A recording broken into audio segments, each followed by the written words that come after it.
Sobra-sobra ako nagpapasalamat sa Panginoon sa pagsagot sa panalangin ko. At ito ay ang pagtayo dito sa harapan kasama ka.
Na ngayon handang-handa at nangangakong mamahalin ka, iintindihin, aalagaan, susuportahan at magsasabay sa paglilingkod at paglago sa ating Ama.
Baby ko.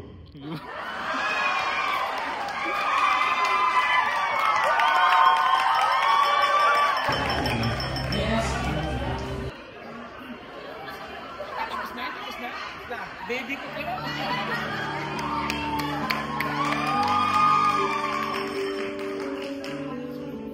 Langga ko. Ayoko magsulat ng wow. Kasi sabi ko sa iyo, gutom na ang mga tao ng ganito. Pero ang totoo, mahihain ako. Alam mo yan. At hindi ako marunong magsulat ng mga ganito. Sabi din nila, babalikan ko daw ito kapag hindi ko nagawa ang mga pangako. Pero ngayon, Sobra-sobra ako nagpapasalamat sa Panginoon sa pagsagot sa panalangin ko. At ito ay ang pagtayo dito sa harapan kasama ka. Sabi nga sa Ecclesiastes 3 verse 11, He has made everything beautiful in its time. Na ngayon handang-handa at nangangakong mamahalin ka, iintindihin, aalagaan, susuportahan at magsasabay sa paglilingkod at paglago sa ating Ama. Nagpapasalamat ako sa 6 na taon na pagsasama at ngayon ay magiging habang buhay na magmamahalan sa hirap at ginhawa. Sabi din sa Ecclesiastes 4 verse 9, 2 people are better than one, for they can help each other succeed. Pangako ko, haharapin natin lahat ng magkasama. Sabay natin itong malalagpasan dahil alam natin meron tayong Diyos na umaagapay sa atin mula sa umpisa. Langga. Huling verse para sa ating dalawa. Ruth 1 verse 16, wherever you go, I will go. And wherever you live, I will live. Your people will be my people, and your God, my God. Kapag dumating na ang panahon na tayo tumanda, pangako po sa iyo, andyan ako sa tabi mo at ipapaalala na mayroong isang Julius na mahal-mahal ka.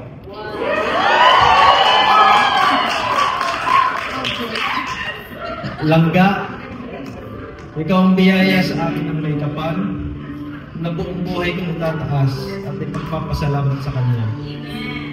Mahal na mahal kita, Ma Katrina, magpakailanman. Langga, napakabuti ng Diyos sa atin. Ayun. Napakabuti ng Diyos. Nagsimula man na ang relasyon natin na makamundo, but our God is so faithful in restoring things. Little testimony, nung nauna magigdip ang faith ko, I became so frustrated na feeling ko, kaya kitang baguhin on my own strength. I almost gave up our relationship last year, tas biglang nag-propose ka pa. Lord, ang hirap. But amazing lang talaga when I finally decided to surrender it to God. Siya lang talaga ang makakapagpabago sa'yo at pati na rin sa akin. He's still working through us and with us naman. Kala ko okay na yung mas mahal ka kaysa mahal mo, pero mas masarap pala yung mas love si Lord. Amen. 2 Corinthians 3:9, if the old way which brings condemnation was glorious, how much more glorious is the new way which makes us right with God. Indeed, He makes all things new. I started to fall in love back again and even more than before. The kind of love that is peaceful, calming, and comforting. Really, there's a blessing in obedience. We are two broken people who the spiritual enemy meant to destroy, but now both serving the Lord together. God's love changed us so that we can also love each other fully. I vow to submit to you as God commanded, to honor God in our marriage, and to remind myself to put Him as the center of our relationship. I vow to not run away and do worldly things, but to run to God when things get rough. I vow to be the best wife as I can be and love you as how Jesus loves. We will never be perfect, but I believe as long as we have Jesus, we have everything. I vow na maging sweet sa'yo kapag di ka na sweet, sabi ni Pastor. And to give you baby kisses, to give you baby kisses every night. To cook for you kapag natamarin ka. I vow na di na masyadong maging matampuhin. I vow na isasama na kita sa me time ko kasi iisa na tayo. I vow na di magiging selfish and that I will consider your feelings too. I vow to always remember that our marriage is a blessing from God. We will glorify God with the gift He gave us, the gift of marriage, because this is not about us anymore, but it's about Him. I always believe that one of the ways God shows His love is through people He puts in our lives. God brought us together so that we testify about His faithfulness to other people. It's such a blessing to marry a godly man. So Langga, let's continue to make this right with God this time. With man, it's impossible, but with God, everything is possible. The power that vested in me by Almighty God and in the church. Therefore, it is my pleasure to pronounce them husband and wife. Congratulations, Mr. and Mrs. Julius and Katrina Gabilagon Mercadero.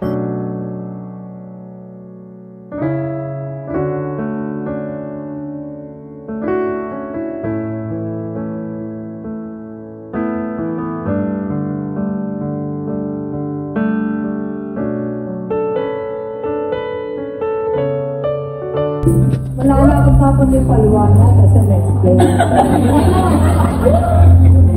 Naging stress tuloy ako. Ang wish ko na lang, best blessings, happiness, saka, hi Kat, paalala ko sa'yo ha, welcome na welcome.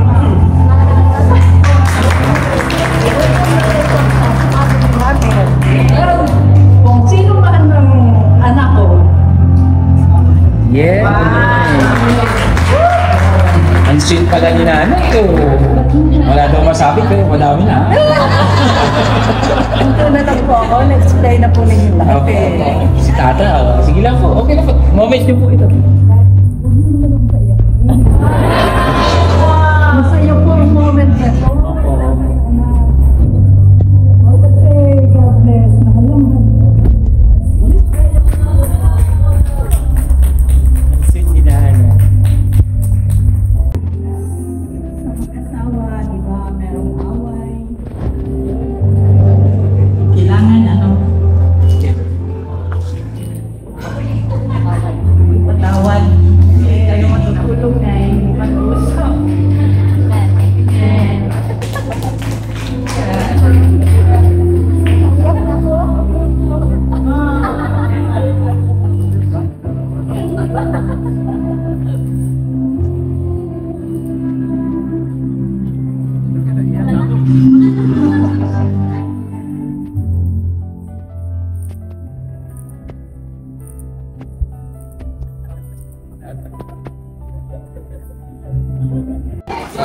Wala naman ako magsasabi. Nakikita ko naman na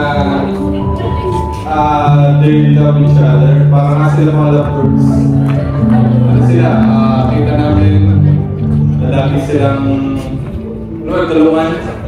Hindi makikitaan ng parang hindi namin nakita na nagtatalo. So, ayun lang, mabilis sa message lang. Ay, naalala ko pala mga ko. Kahapon. Kanina. Nagkakakot kami ni Yus. Nung ang daming sabi niya sa akin. Ang hirap pala mag-inom, magpakasal. Ang daming hinahakot. Sabi niya sa akin gano'n. Tapos, after sabi niya sa akin, siguro pagkatapos natin maghakot. Tapos na to, no? Sabi ko sa kanya, ikaw kasi iniisip niya, kapag katapos na ng celebration, pagkatapos ng kasal, parang ano na, yung wala nang naiintindihan, parang maaari naman siya ng ayos. Pero tandaan nyo, dito wala mag-start yung ano nyo, yung pagsasamahan nyo. So, ang hirap huminga. Yun lang. Basta nakita ko naman na pareho yung nag-giving sa Diyos. So, basta all things are possible with God. Amen. Laging siya yung maging center ng ano niyo, pagsasama niyo. Talaga ngayon, kahit pagsubok ay malalang sa Diyos.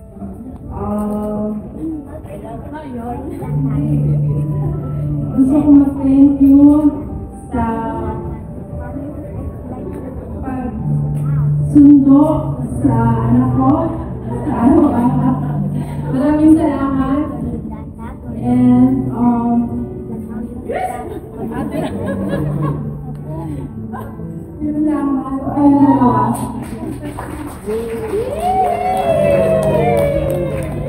First is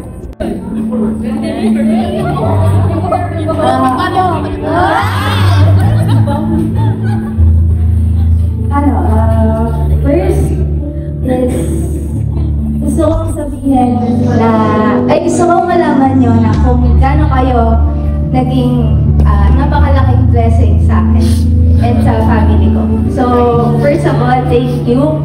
And thank you kay Lord kasi ginamit nila kayong dalawa na maging blessings hindi lang sa akin, kundi sa iba rin. And excited ako sa magiging family nyo, sa marriage nyo, kung paano pa kayo gagamitin ni Lord. Amen! So, ayun lang. And ninang ako sabi niya. Ayun.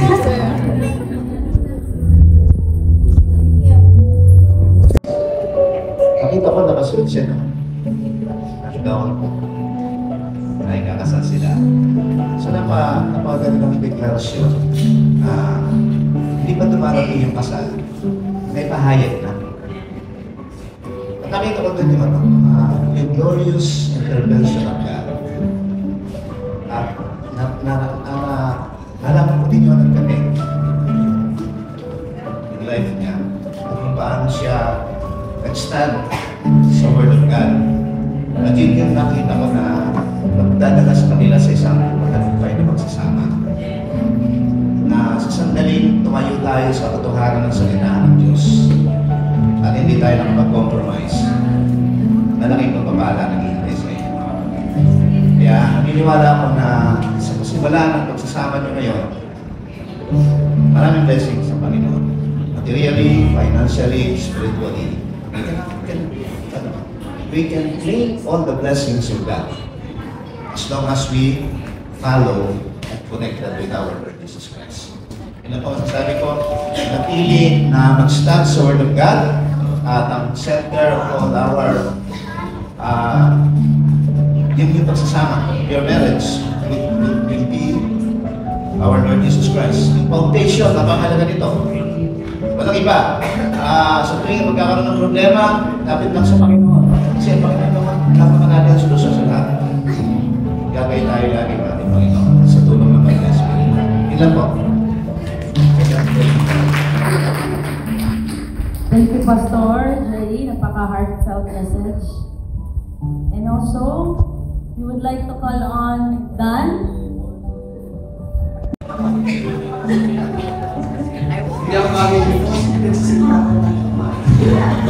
Okay, so to Kat and Julius, the first time na ma-meet namin ang family nila and especially yung mag-asawa na ngayon. Una parang nakakatakot, especially si Julius, parang kanyang ngiti. Amen. Pero the time na mas nakikilala namin sila, it's the opposite pala ng personality. Amen. And we are all blessed na makilala kayo. Kayo buong family si Vlad, especially itong mag-asawa na to, that in the future, we can see something sa mag-asawa nito that we know gaganap din ng Lord yung purpose na sa Lord. Amen. And truly and surely, sooner or later, magpakaisa o both of them are serving the Lord, nasa ministry na, and maybe having their own family in the future, nang nagsiserve pa rin kay Lord. Amen. So yun ang prayer and vision namin sa inyo, Jesus and God. We are all blessed sa BS Fly High. I don't know. Amen. But we hope and we pray na mas mag-grow pa kayo spiritually at we are always here.